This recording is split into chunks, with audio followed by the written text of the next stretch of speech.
My friends, welcome to the beautiful forest. I've got my good friend John with me today.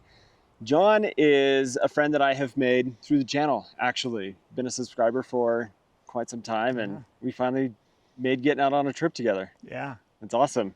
I thought what would be cool is for us to do a side-by-side gear comparison and just share the gear loadouts that we have and why you choose the pieces of gear that you choose, why I've got what I've got, and then so you guys can see that not all backpackers are the same, even though we, like, at the end of the day have the same goals, I think, in a lot of ways. Yeah. That may not always be the case. I think, like, when you break down through hiking versus what I like to do, a lot of off-trail kind of stuff of exploring around like desert canyons or doing trips like we've done today, where just connecting some random trails together to make a loop. John, what kind of backpacker do you call yourself? I think pretty standard. I do try to go as lightweight as possible, so I dabble in the ultralight world to help me physically and try to simplify things. But otherwise, yeah, I mostly do improved trails, not as much off-trail stuff. Cool. But, you know, living in Texas, going out to West Texas, Big Bend, Guadalupe Mountains, pretty rugged stuff there, yeah. But then also going up to Colorado and over to the Sierra Mountains, like I'm familiar with these kind of surroundings too. Yeah, so. And you've crushed it on the trail today. Like being at elevation over 10,000 feet, it's been awesome. I've got a question for John. ONX Backcountry is sponsoring this video today. They're a great support of the channel. They are amazing. And ONX has been clutch in being able to navigate on this trip. We're in a mountain range that doesn't get a lot of foot traffic. The trails don't get a lot of maintenance, and the navigation has been crazy. So the first question for John is, do you use ONX Backcountry? Well, I'm using the same route that you shared with me. I'm the newest to ONX, so I'm actually currently kind of doing like a survey of like all the different tools. Nice. I'm an old school guy GPS user. That's what I've been like most familiar with using, and then moving more into CalTopo as I've done more advanced stuff. Sweet. And all of that, and then now with ONX. So two things that you like quickly about ONX, and one thing that you would change. Bar none, it's the easiest interface to use. Like if you were to pick up a new routing app and you're not used to using one, it's most straightforward and it's got the most simple interface for sure. I would agree. You can go zero to making a route really easy. They've got great online tutorials as well to walk you through that. Perfect. So I think that's probably the great one, and it's the 3D stuff is actually super smooth. It's probably the smoothest, pushing through it is really nice. So yeah, and you also have 3D imagery offline now. Yeah, probably the one thing that I would change, isn't a change but more of an enhancement, would be more maps.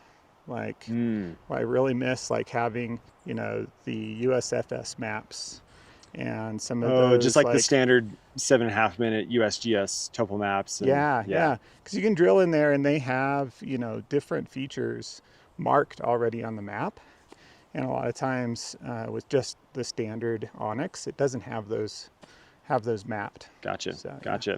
Well, if you want to check out ONX, thanks John for sharing that. I've got a link down in the description. Awesome app. It has seriously been clutch in being able to navigate on this trip. We have looked at the trail like 100 different times, like, where the heck are we? And then we pull this up and we find ourselves.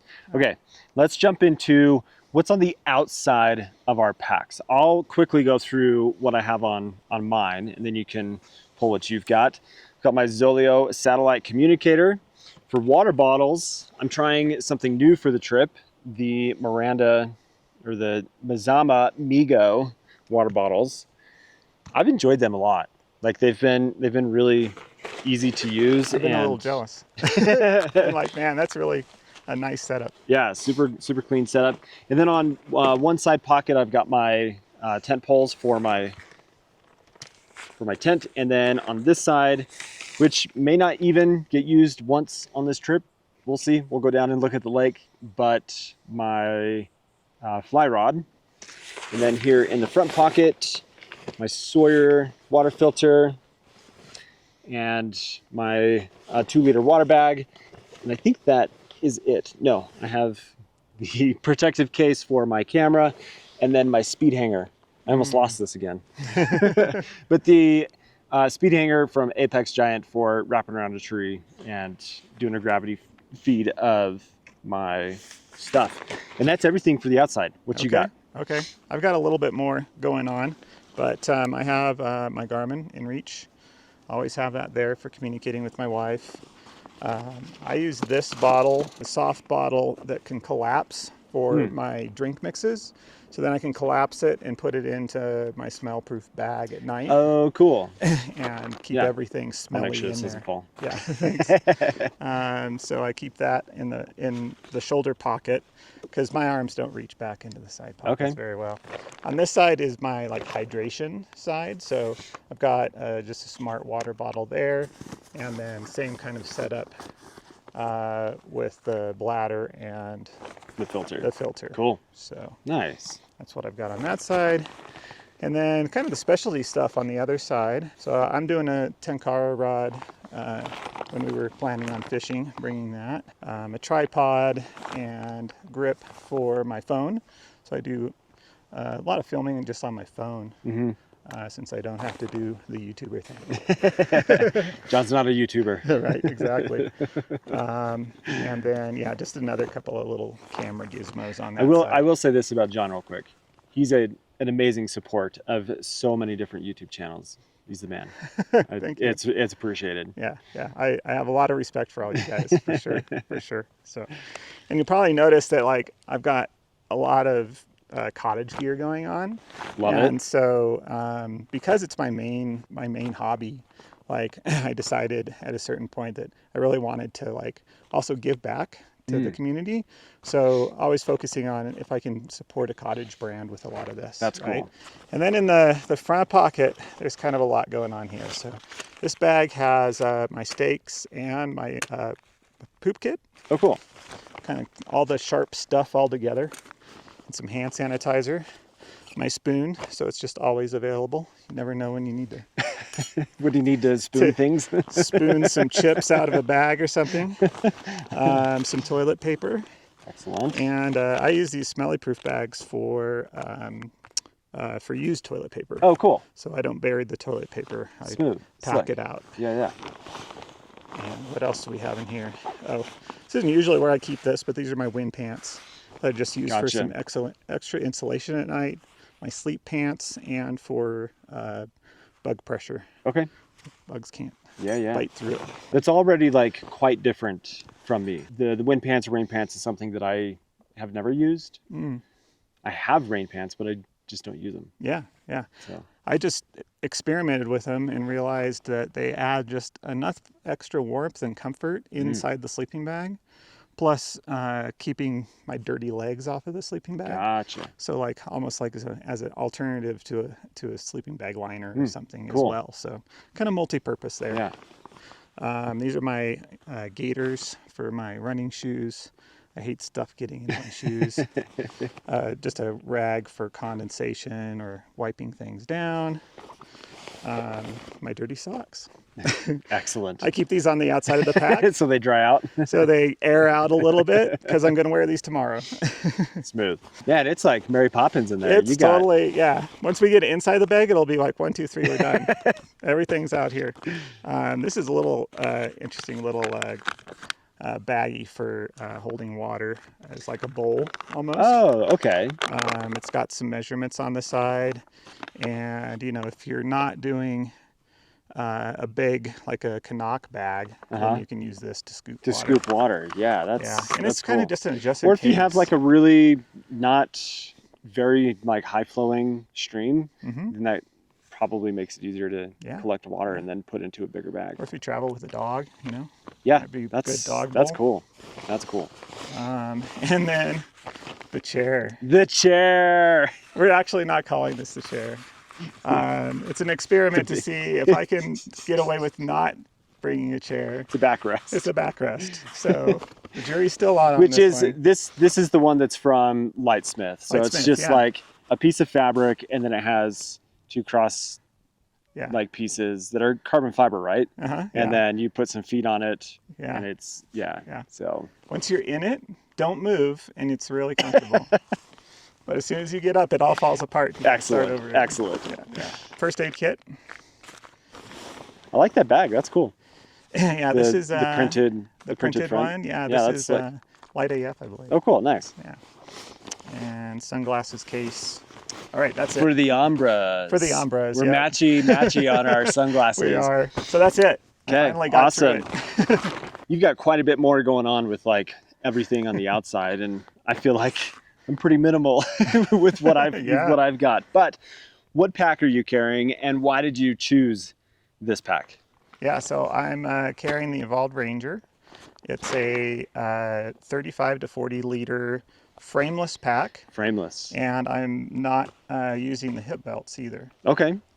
Since I was able to get out here under 20 pounds totally loaded out, and then I don't feel like I need the hip belt, and it's kind of the most comfortable setup. It's like the bonus that you get if you can go really light and not have to wear the hip belt. Yeah. It feels like you're wearing like a school pack or something. I kind of liked it because also I thought it could be like a nice travel bag. Oh yeah. It's kind of subdued. Yeah. You know, carrying it around in the airport, it doesn't scream like backpacker necessarily. So I thought I could maybe get some dual use out of it. And then you're using a fanny pack, right? We don't need to go through everything in the fanny pack, but yeah, just high level, the fanny pack.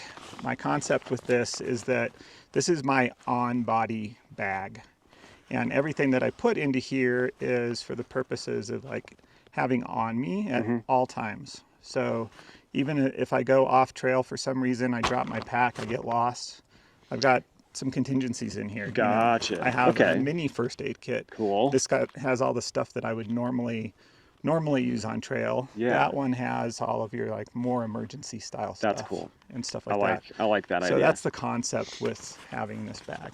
Yeah. And it gets another like probably pound off my back. It's kind of a cheat. Because it becomes worn weight at that point, right? Yeah. Well, the pack I'm using is the Highline from Pilgrim Ultralight, which this is my first time out with it, and I'm quite enjoying it. But outside of that, let's see what's inside of mine. So on the top here, I've got a bunch of ditty bags. So ditty bag number one, this is all of my electronics. So headlamp, charging cables, my car keys go in here, and just anything that's electronic oriented is in this. And this is my little ditty bag that I make and sell on my website. And then same with this one. So this is all of my first aid stuff. As a wilderness first responder, I carry a bit more first aid than I think most people do, but carry what your training shows. Then I have my poop kit. This is poop trowel, toilet paper, some wipes, and my Summit Suds. And then bug repellent just happened to be on the top. So what do you got on very top of your pack? On the very top of the pack. Usually I'll carry a bit more of my rain shell and stuff like that. But since it's dry here, no chance of rain, that's kind of buried in the bottom. That's where mine is down here. Yeah. So the very next thing that I have is my food bag. And I'm just doing an op sack or an op sack. Okay. And these are like smell proof kind of bags, right? Yeah, smell resistant. But enough that critters aren't attracted to it, so I can sleep with it in the tent. So why this style of bag versus, like, obviously I make food bags in my business, anything from like a roll top style bag to this like zipper top style bag that I have. Why are you not using like a roll top bag, like a Dyneema or even something like this? Why that? That's because it's a bit unique in my mind. Okay, yeah. A lot of times I would actually put this like into the roll top bag. Okay. Mostly just because I'm always very concerned about just like everything smelly, trying to like reduce that. Like my tiramisu Oreos. Yeah. They're so stinky. They're very... But they're tasty. Odorific, for sure. Yeah, because I like even go like, actually I didn't go over this when we emptied the bag. And in my bottom pocket here is my snack bag, Okay. or all the food that I have on trail during the day, so I don't have to get into this in my pack. It's also in an odor-proof bag, right? Cool. Because I just think like I'm going to be transferring like food odors to the pack or in the pack. And then even if I took this out and hung it or whatever, then my pack's still going to smell like food odors, Yeah. right? So Yeah, that's cool. That's kind of my thought on it, and it's pretty easy, you know. And I'll do something like one of the bags that you can tie around a tree or something like that. If I want to consider bears. Yeah. Yeah. Yeah, that makes sense. Cool. Well, this is my food bag. Nice. And it also like pretty much sits it at the top. What do you got? What do you got next? Next, part of food kit is going to be just my pot and stove and fuel. And what size pot are you using? This is a Toke 700 wide. Okay. This is a Toke's 550 in the lightweight model. I don't know. And then my infamous orange cup. Everybody always asks, where do you get the orange cup? It's a secret. I'll never tell you, actually. I just got it out of like the Pinnacle Soloist GSI thing. It's different than what you can buy separate as a standalone a la carte item. And I have 2 or 3 of them. And everybody's always like, where the heck did you get that orange cup? And I have my Soto Amicus in here for my canister stove. Yeah, mine's the Soto Windmaster. Next for me, I do have a fuel canister as well. But I've got a fanny pack of all of my tackle, like my flies and my forceps and nippers, and just all the fly fishing stuff that's in here, as well as my license, and then my reel, my fly reel for the fly rod. Nice. What's next? So my one other ditty bag that I have, this is by my tent, inside the tent kit. Okay. So this is going to have my little inflator that I have, my cables and battery charger, some earplugs, a lightweight little face mask if the moon's out and bothering me. Just all the things that I would normally get to first when I'm in my tent. Yeah. So it's just all like I pull it out. After I get my tent set up, I drop it into the pocket inside the tent, and I know like there's my night bag. Gotcha. That's interesting to me. It's not like, whoa, crazy, like mind-blowing stuff, but that's like a difference. I don't have a bag that's like specific with all of those items. I have an electronics bag, and then I have a poop kit and a first aid. And like, this is gonna have like my headlamp and those other things. I don't carry a face mask or some of those other items, or even like earplugs. But yeah, I think that's a cool difference, that there's just an approach to how you spend time in camp, or how you choose to put your gear together. That's cool. It does work against me every once in a while, because like, oh, which bag is that thing in? It's in the wrong bag in the wrong place at the wrong time. Nice. Like, I need that. Okay, next for me is a layer. So I've got my synthetic lightweight jacket, which right now I'm kind of wishing I had a mid layer. And even last night I was like, I kind of wish I had my mid layer. But then when I got in the tent, I was totally cozy and super warm. So it wasn't bad.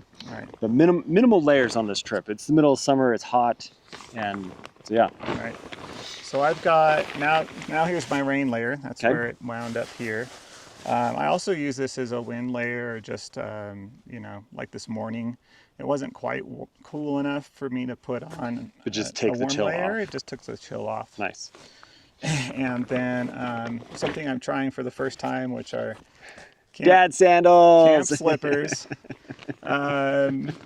Just because one of the trips this year had so many water crossings. Okay. And when I would get into camp, normally I'm okay just loosening up my shoes, and they just kind of go into camp mode, you know.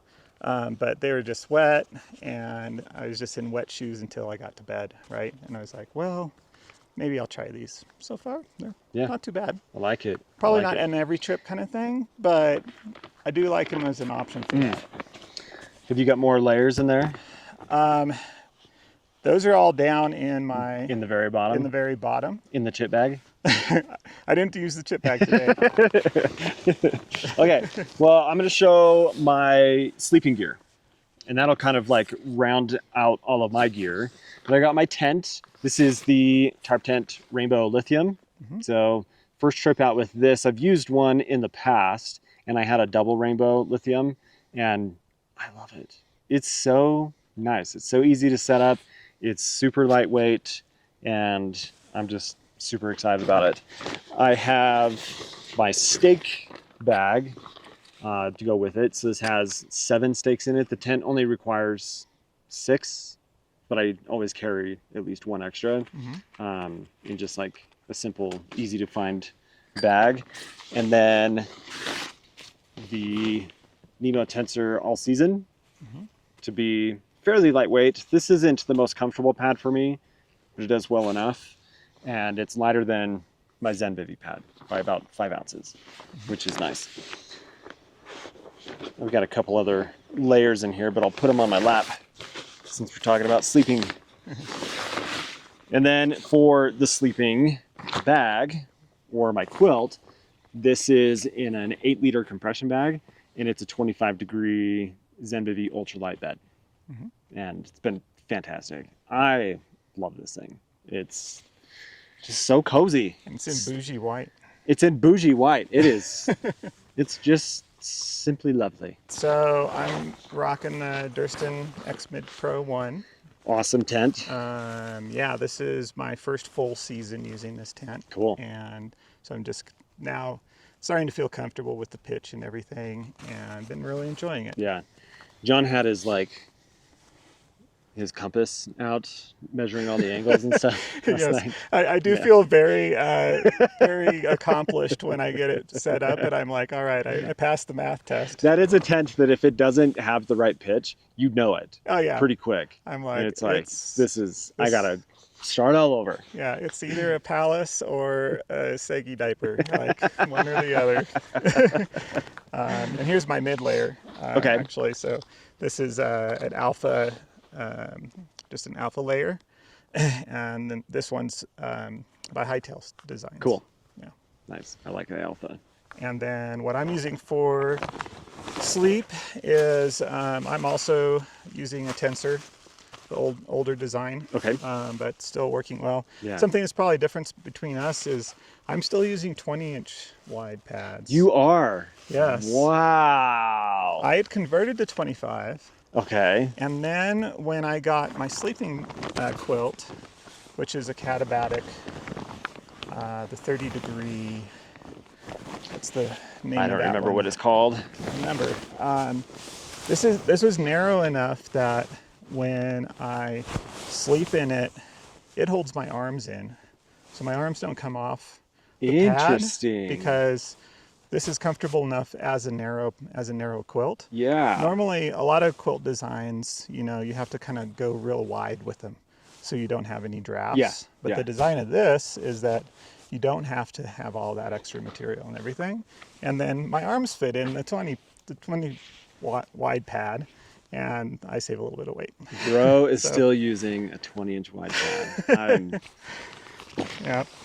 And it's just one of those things. I grabbed it one time and I was like, actually, this works. Okay, I'll just keep using it. Is that it? Yeah. You had some layers. Yeah, I got some layers. So I got some layers. a pair of sleeping socks, but typically I'll sleep in these both nights, and then I just keep them on for the last day. So yeah, they're good socks. I like them. And then an extra pair of underwear and some thermal bottoms.